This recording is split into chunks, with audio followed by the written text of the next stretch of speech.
So today we're going to be covering how to install a mantle on brick or masonry. Typically you'll install a shelf or a mantle onto drywall with studs behind, but the brick or masonry poses a few extra challenges, so we'll cover that today and just walk you through the process. Some specialty tools you might need to have on hand are a hammer drill, your brackets for mounting your mantle, a wood drill bit, which in this case is a paddle bit, and then some masonry bits. So this is the mantle we're going to be installing today. It's cherry, and it's about 4 inches thick, 9 inches deep, and about 81 inches long. Some things you'll need to figure out beforehand are the actual height you want the mantle to sit at, and how far to one side or the other you want the mantle to span. One tip I like to use when trying to figure out or visualize exactly where my mantle or my shelf is going to be placed is just use some masking tape. You get this at the hardware store and just kind of stretch this out.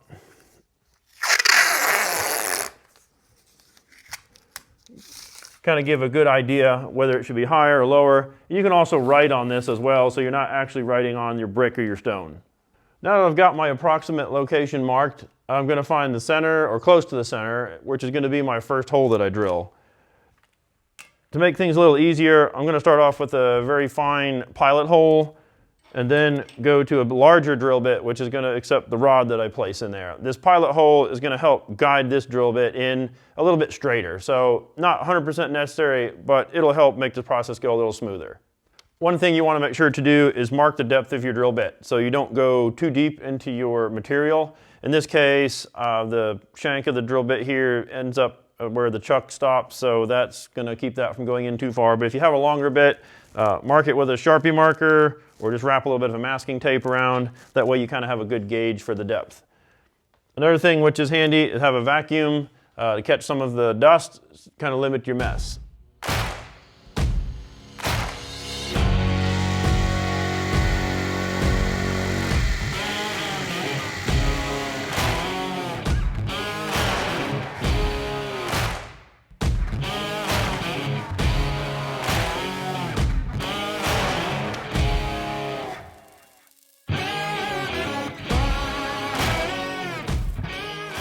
Okay, so we've got our hole drilled, and it's a little bit on the tight side. So one thing we can do is put this drill bit back in and just kind of wallow it around a little bit, make that hole diameter just a little bit bigger.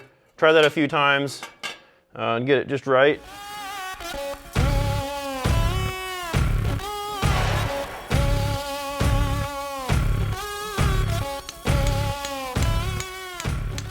Looks pretty good. It's going to be angled down just a little bit. It's really hard to get holes drilled straight and true, so even if something's a little loose to begin with, it's going to all tighten up at the end when we press it all together. I've hammered that in there, and if I need to get it back out, it's going to be kind of hard to get out, so I'll just use some vice grips, click those on there, and that'll kind of give me a little bit of handle or something to hold on to and wiggle it back out. Now that I've got my first hole drilled, I'm going to set my level on here. I've got the center post ready to balance off of, and now I can go to either end as long as I'm level. And I'm just going to pick a spot that's going to be inside the dimensions of the mantle and mark where to put the next rod. The distance between your rods doesn't have to be exact. Remember, they're all going to be hidden, and so you want to put them where it's more convenient. So preferably not on the edge between a piece of brick or rock and mortar. Either put it directly in a brick or a piece of rock or directly in the mortar. Because the consistencies and density are a little bit different, it's going to help make the drill bit kind of walk a little bit if you're not in a solid material. Okay, so we've got our second and third holes drilled. We'll go ahead and put our rods in. Just be sure to mark where they are and as far as how far are they going to go into the mantle. That way you don't drive them in too far into the brick.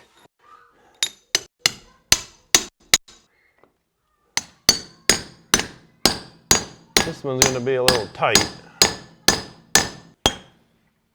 One thing I'll note about doing this is a really large stone, so I don't have to worry too much about splitting it, but if you're doing it in brick or something that's towards the edge, you probably want to make sure that it is loose enough to slide it down and not hammer it in, because otherwise you'll split and make a big crack in your brick there. So I just didn't feel like drilling out that hole anymore. So yeah, just make sure that it's a little looser than that.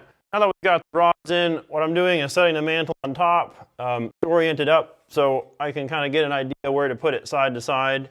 So I want to kind of get it lined up about as close as I can get. If your mantle sits in a little bit from the edges, just have that area marked, and this is the time to kind of get it lined up more visually or aesthetically the way you want it, because we're going to mark the holes where to drill.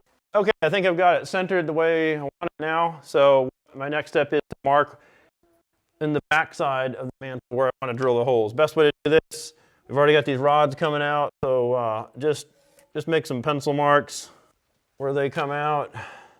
Okay, so we got our lines marked. Beforehand, what I did is I drew a center line down the whole back side of the mantle.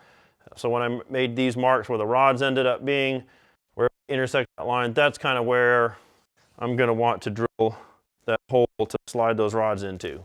So I've got 3 of them here in this mantle. We'll go ahead and get started drilling.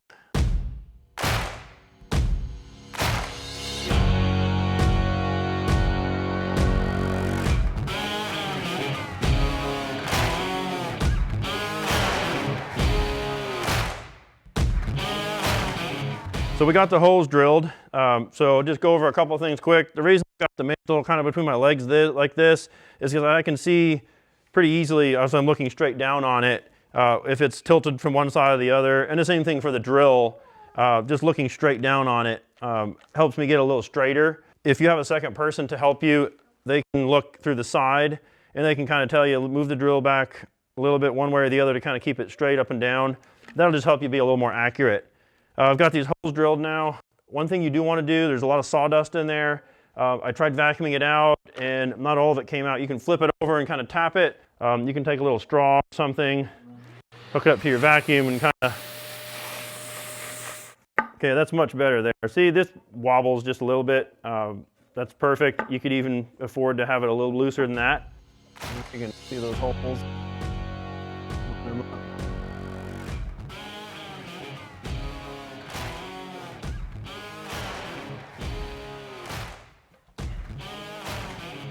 And so I got about a 1/2 or 3/4 inch gap in the back. What I'll probably do later is just come back and either cut or chisel out just a little notch so that it can sit back a little further. Those are little anomalies you'll have to kind of figure out before you put the mantle up. Or if you don't mind, then just kind of work with it as you go. When we use the rod, what I did is I cut some 5/8 steel round rod.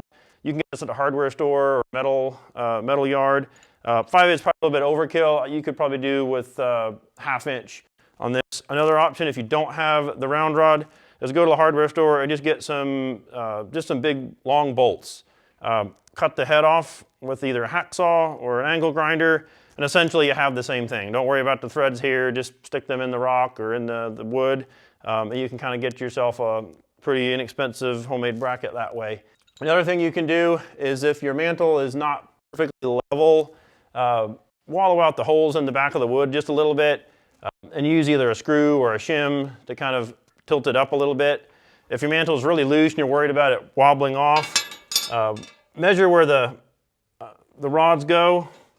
In this case, they're right about here, and just stick a screw in the back and kind of aim for that rod. And when that screw hits the rod, it's going to kind of bounce off of that, and that'll keep it from sliding off. So that wraps it up for today. Thanks for watching, and be sure to check out some of our other videos.